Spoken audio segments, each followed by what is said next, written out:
Kita akan baca 1 Tawarikh 28 ayatnya yang ke-9. 1 Tawarikh 28 ayat yang ke-9 dikatakan firman Allah. Ya, saya ulangi. 1 Tawarikh basa Jawane babat 1 babat 28 ayat 9. Bahasa Indonesianya pun bahasa Indonesianya 1 Tawarikh 28 ayat 9. Yang sudah ketemu katakan amin. Kita akan baca bersama-sama. 1 Tawarikh 28 ayat 9. 1, 2, 3. Dan engkau anakku Salomo, kenallah Allahnya ayahmu dan beribadahlah kepadanya dengan tulus ikhlas dan dengan rela hati. Sebab Tuhan menyelidiki segala hati dan mengerti segala niat dan cita-cita. Jika engkau mencari Dia, maka Ia berkenan ditemui olehmu. Tetapi jika engkau meninggalkan Dia, maka Ia akan membuang engkau untuk selamanya. Nah, jadi firman Allah pada pagi hari ini tentang pengenalan akan Tuhan, mengenal Tuhan. Karena kalau kita menjadi orang percaya tapi tidak mengenal dengan Tuhan,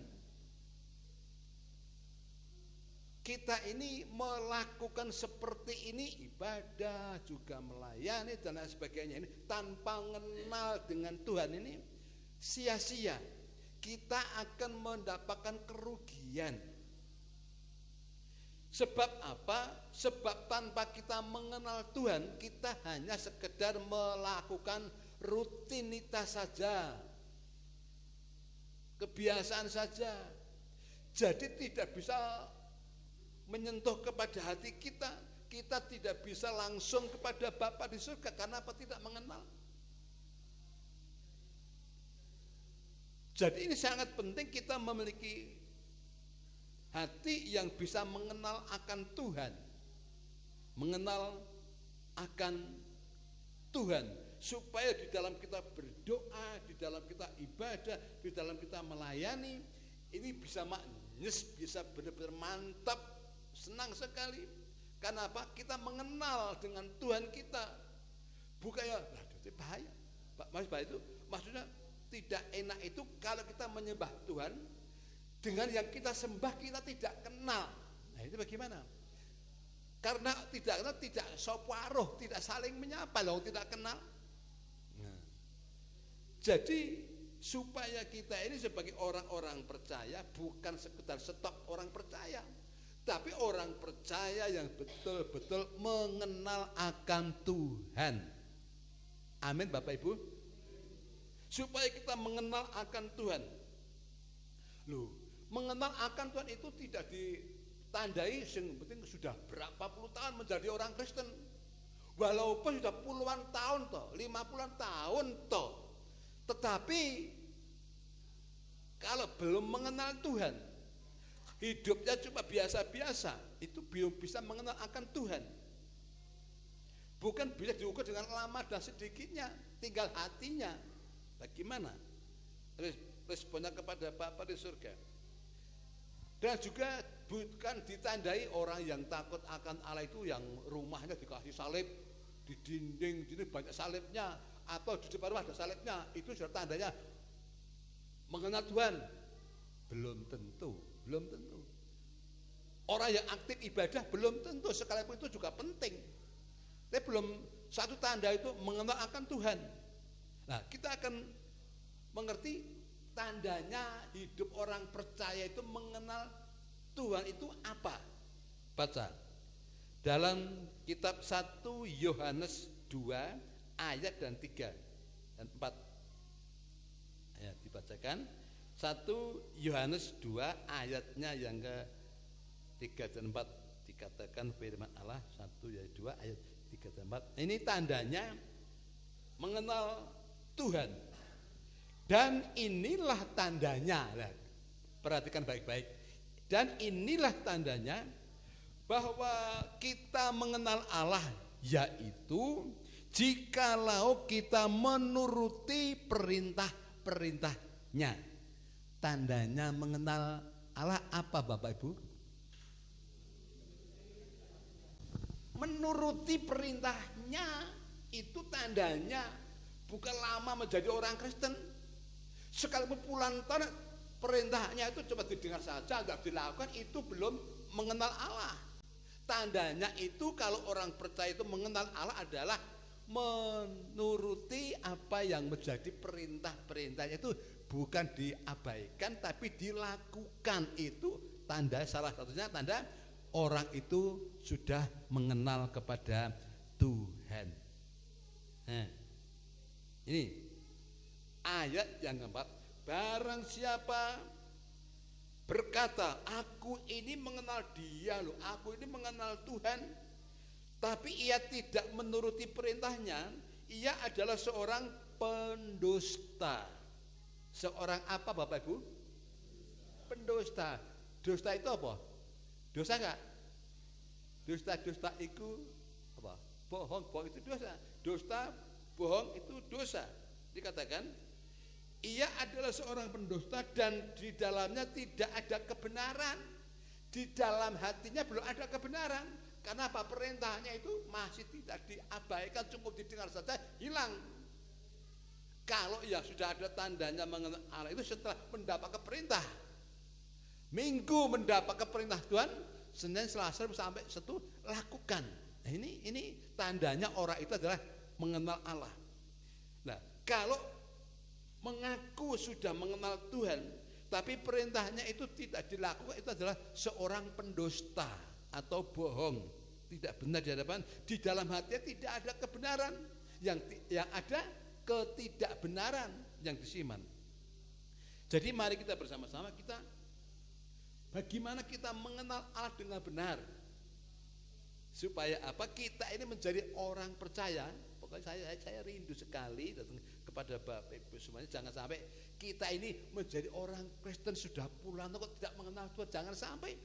Aku yang kenal kok Yesus itu anak Maria toh, Bapak Yusuf toh waktu itu, inggih mboten niku nek mboten silsilah dikenal. Tapi kepribadiannya kita dengan Allah. Allah itu siapa?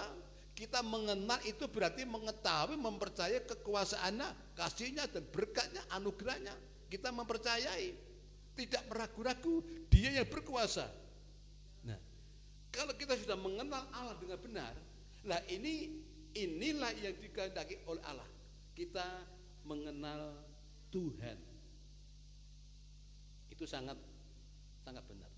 Tapi sebaliknya, kalau kita ini sudah mengenal Tuhan, sebaliknya, kalau kita sudah mengenal Tuhan, apakah kita juga sudah dikenal oleh Tuhan? Kita mengenal Tuhan, tapi kita juga dikenal oleh Tuhan. Bisa saling mengenal. Sangat luar biasa. Itulah yang diinginkan oleh Allah, supaya kita juga mengenal Allah, kita juga hidup dikenal oleh Allah.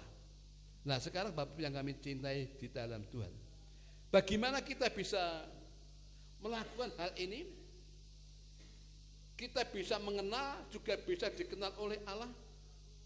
Sebab dengan kita mengenal Tuhan, ini segala sesuatu, rasa-rasa malu, rasa-rasa takut, rasa-rasa yang tidak itu hilang, tidak ada. Mengapa masih ada orang-orang percaya mengaku Yesus masih malu-malu, takut, dan lain sebagainya? Itu tandanya kurang begitu mengenal dengan Dia. Sebagai contoh, baca dalam 2 Timotius 1 ayat 12. Timotius, bukan Paulus. Baca saja 2 Timotius 1 ayatnya yang ke-12. Mari Mbak Bernike kita baca. Ditayangkan supaya kita baca bersama-sama. 2 Timotius 1 ayat 12, kita baca bersama-sama 1, 2, 3. Itulah sebabnya mari kita baca bersama-sama 1, 2, 3. Itulah sebabnya aku menderita semuanya ini, tetapi aku tidak malu karena aku tahu kepada siapa aku percaya dan aku yakin bahwa Dia berkuasa memeliharakan apa yang telah dipercayakannya kepadaku hingga pada hari Tuhan. Ini yang dialami oleh Paulus. Paulus itu kemana-mana bersaksi. Kalau Paulus ada, tidak mungkin tidak bersaksi tentang Yesus. Di mana Paulus ada pasti bersaksi tentang Yesus Kristus. Tidak malu, tidak takut. Apa sebabnya tidak malu, tidak takut? Sebabnya dia, Paulus itu tahu, mengenal Allahnya yang disembah. Bahwa Allah yang disembah, Allah yang dipuji, Allah yang diandalkan adalah Allah yang berkuasa. Allah yang berkuasa memeliharakan apa yang telah dipercayakannya kepadanya. Jadi Allah berkuasa untuk memelihara apa yang dipercayakan. Itulah sebabnya Paulus tidak malu-malu, menderita ya enggak malu, bersaksi ya enggak malu. Dimanapun kita menyebut Tuhan Allahku, Yesus juru selamatku, penebusku, dia tidak malu. Bahkan setiap ketemu dengan orang dia bersaksi tentang Yesus. Kenapa? Tahu Allahku adalah Allah yang hidup, Allah yang berkuasa, yang sanggup memelihara, yang memberkati, juga yang berkuasa di bumi dan di surga. Makanya Paulus tidak malu, tidak takut bersaksi. Karena apa? Allahku adalah Allah yang hidup, yang memiliki kekuasaan di surga dan di bumi. Tidak takut. Bagaimana dengan Bapak Ibu Saudara? Bagaimana dengan Bapak Ibu Saudara? Sudah bebas berani atau masih takut-takut, masih malu-malu? Kita jangan malu karena Tuhan. Kalau kita Injil itu dikatakan karena kita malu kepada Tuhan Yesus, nanti di surga dia juga akan malu ngakui anaknya kepada kita, juga akan malu. Kita berbuat apa yang kita perbuat. Kalau kita malu, Allah juga akan malu kepada kita.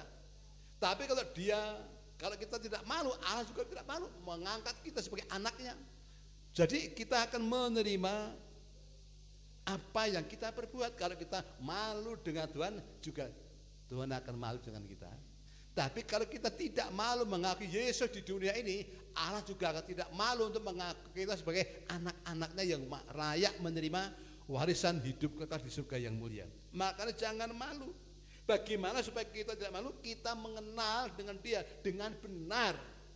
Yang ku kehendaki adalah kebangkitan Yesus Kristus. Jadi kita harus mengenal kepada Bapa di surga. Itu yang pertama. Kita harus bisa mengenal Yesus dengan benar supaya apa? Kita tidak takut, tidak malu menghadapi apapun yang ada di dunia ini. Yang kedua dalam kitab 1 Tawarikh pasalnya yang ke-28 tadi dikatakan, ayat yang ke-9 dikatakan, beribadahlah dengan tulus ikhlas. Beribadahlah kepadanya dengan tulus ikhlas. Jadi kita ibadah kepada Tuhan dengan hati yang tulus ikhlas. Saya tahu kalau semuanya ini sudah, tapi masih ada yang lain. Ibadah itu oleh karena dibesuki oleh Pak Pendeta nih, didatangi oleh gembala nih, didatangi oleh teman-temannya seiman, diampiri. Itu cuma ibadah tapi terpaksa. Ibadah yang tidak tulus ikhlas oleh karena diampiri, oleh karena dibesuki. Seandainya enggak diampiri, seandainya enggak dibesuki, ya ora mangkat.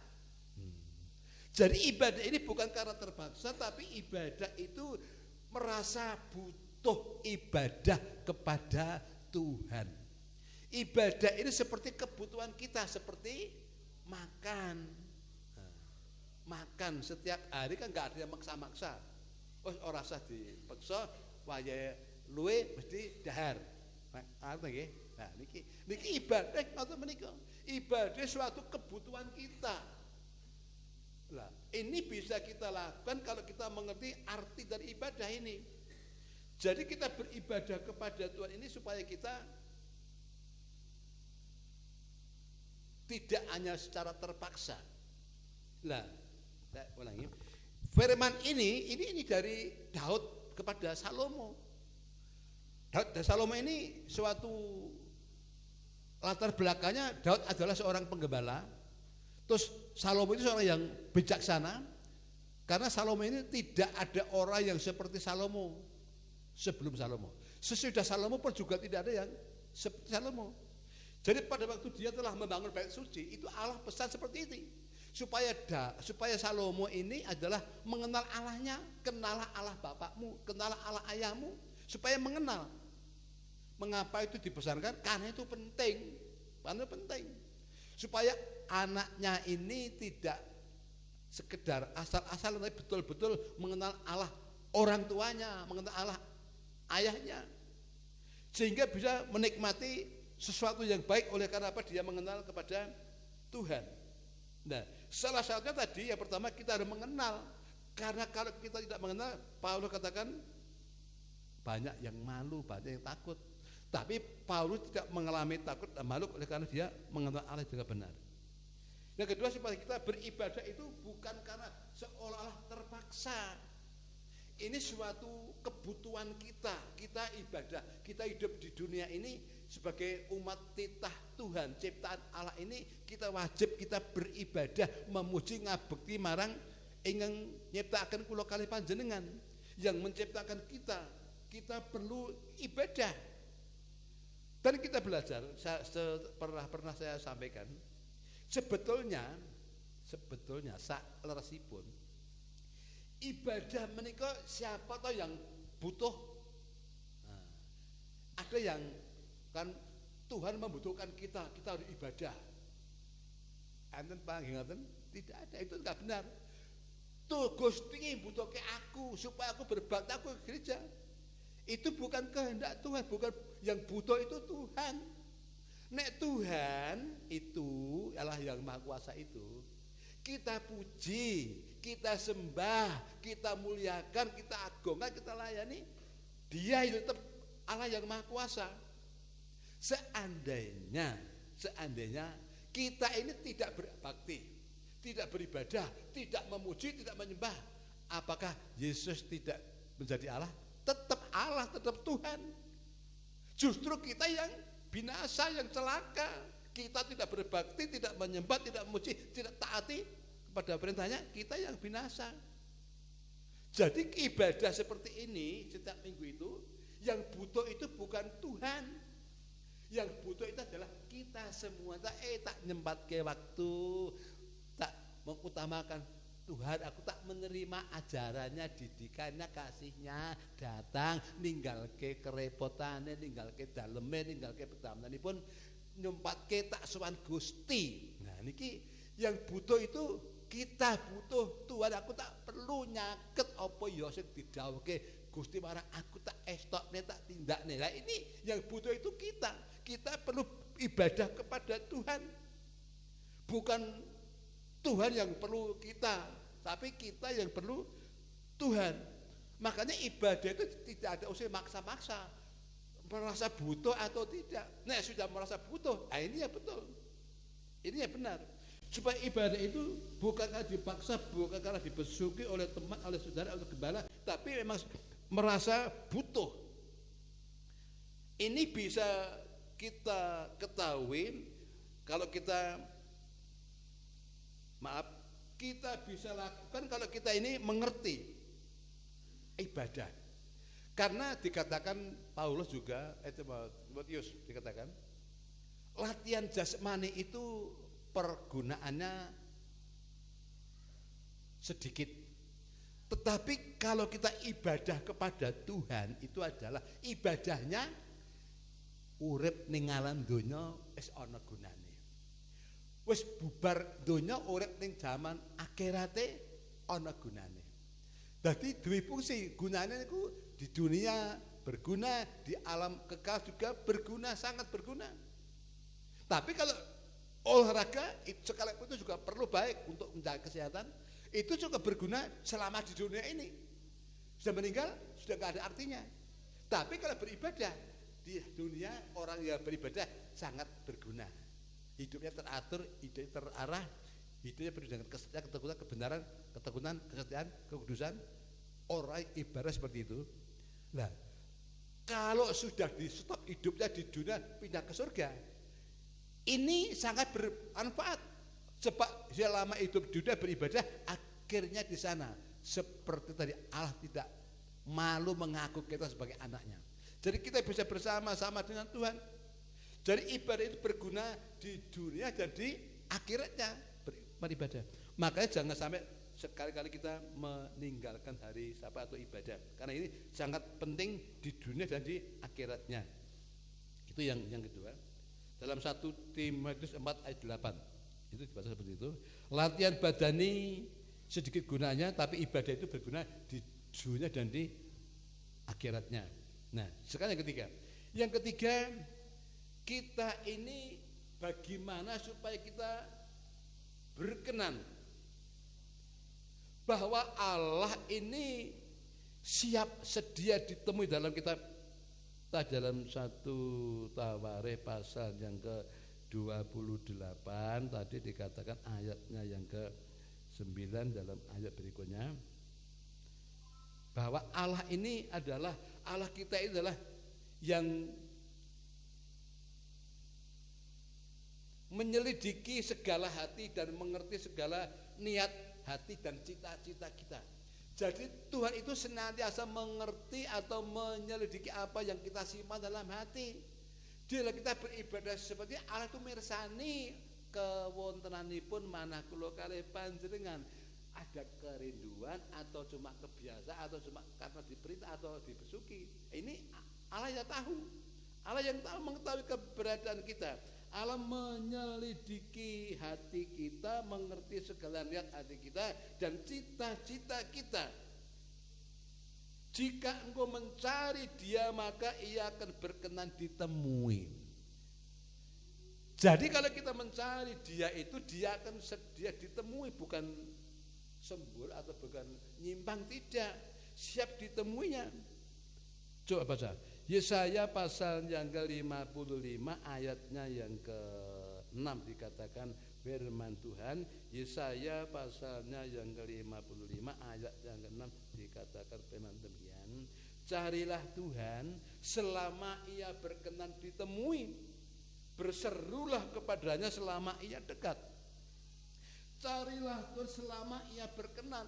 Selama Ia saat ini Allah masih berkenan ditemui oleh semua umat yang ada di bumi ini. Siap ditemui kapan saja, jam berapa, siap saja. Allah siap ditemui. Berserulah kepadanya selama Ia dekat. Kata selama berkenan berarti ada saatnya sudah tidak berkenan. Nah sekarang ini berkenan, mari kita akan bersama-sama tidak melalaikan perkenanan Tuhan ini, kita pergunakan yang sebaik-baiknya supaya dalam perkenanan Tuhan ini kita lakukan yang sebenar-benar kita untuk datang mencari Dia selagi kita masih mau ditemui. Sekarang ini masih mau ditemui, ini sempat kita mencari perkenanan kepada Tuhan selagi kita masih diperkenan oleh datang kepada Bapa untuk kita semakin mendekat kepada Tuhan. Saatnya bukan besok tapi sekarang ini kita pergunakan yang sebaik-baiknya untuk datang mendekat mencari Dia mumpung masih mau tesih kersa dipun sowani. Nek wis ora kersa disowani arep sowani enggak bisa ketemu, wis sudah saatnya, sudah terlambat. Gek men kowe ewa apa, kowe mung sibuk donya tok ora ngutamake bar saiki kowe butuh aku wis ora ana wektune kanggo kowe. Napa? Kerugian. Makanya Allah berfirman, carilah Tuhan selama Ia berkenan dan berserulah kepadanya selama Ia dekat. Ada saatnya dekat, juga ada saatnya jauh. Sekarang ini Allah senantiasa mendekat mencari orang-orang yang rindu kepada Dia supaya kita bisa berseru kepada Dia. Tapi nanti ada saatnya kalau sudah Tuhan stop, ya kita sudah tidak bisa untuk mencari atau mendekatnya. Maka dari itu Bapak yang ngambil jadi, mari yang ketiga ini kita pergunakan waktu perkenanan Tuhan ini dengan sebaik-baiknya untuk mencari Tuhan, untuk berseru kepada Tuhan, untuk mendekat kepada Tuhan. Yang keempat, nah ini sangat perlu kita hati-hati. Kalau meninggalkan ayat, coba kembali dalam kitab 1 Tawarikh tadi pasal yang ke-8 ayat yang ke-9 dikatakan supaya kita jangan sampai lupa ini. Nah,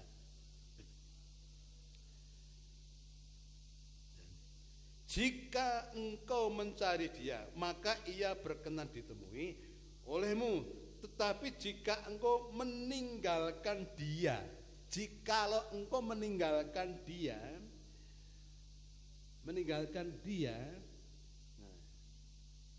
jika engkau meninggalkan Dia, kita akan dibuang untuk selamanya. Waduh, ini luar biasa. Medeni mengerikan kalau kita sampai dibuang oleh Tuhan selamanya. Kita merasakan seperti apa? Sudah putus dengan Tuhan, jauh dengan Tuhan. Bagaimana? Apa rasanya? Mengerikan sekali. Mengerikan sekali. Makanya mari Bapak Ibu yang kami cintai dalam Tuhan, apapun yang kita hadapi, apapun yang kita alami, kita selalu jangan sampai meninggalkan Tuhan. Sebab kalau kita meninggalkan Tuhan, kita akan dibuang oleh Allah. Siapa pertolongan kita? Siapa yang menggendong kita? Siapa yang melawat kita? Siapa yang memberkati kita? Tidak ada. Karena Allah sudah membuang kita tersiksa dengan selama-lamanya. Jangan sampai kula ngajak teng para panjenengan Bapak Ibu sedaya, monggo kita bareng-bareng jangan sampai kita meninggalkan Tuhan, apapun urusannya, apapun kesibukannya, jangan sampai meninggalkan Tuhan. Ben kita tidak dibuang oleh Allah selama-lamanya, tapi kita tetap ada dalam penyertaan Tuhan kita Yesus Kristus. Supaya apa? Kita sehat. Coba. Supaya kita kuat. Ada contoh waktu Gusti paring Pak dawuh dateng para sekabatipun, waktu Tuhan memberikan pengajaran tentang orang kaya atau anak hilang, ada dua orang yang minta supaya anak yang bungsu itu minta warisan supaya diberikan. Apa yang menjadi hakku berikan kepada saya, Pak. Akhirnya oleh karena beberapa minta selalu mohon seperti itu, akhirnya diberi.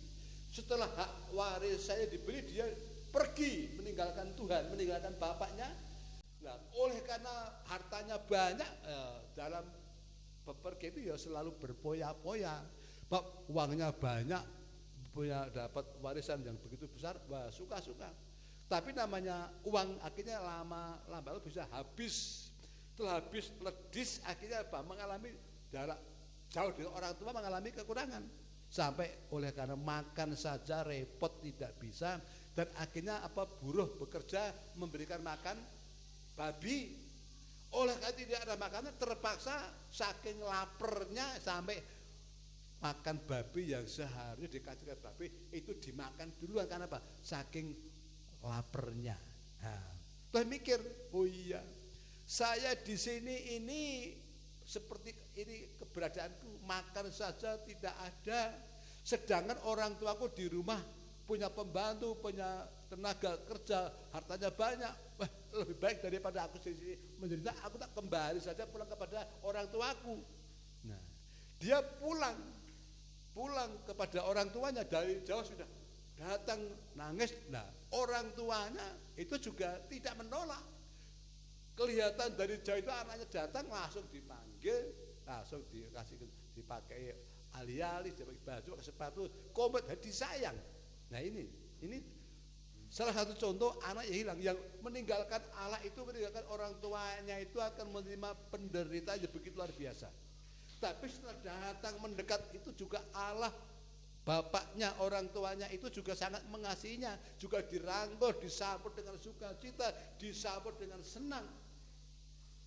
Maka jangan sampai terjadi kita orang percaya sampai situasi dan kondisi bisa meninggalkan Tuhan, atau oleh karena kesibukan, oleh karena banyak urusan meninggalkan Allah. Jangan sampai, supaya kita tidak dibuang oleh Tuhan. Seperti tadi, kalau sampai kita dibuang oleh Allah, itu apa yang kita alami? Penderitaan, kengerian luar biasa.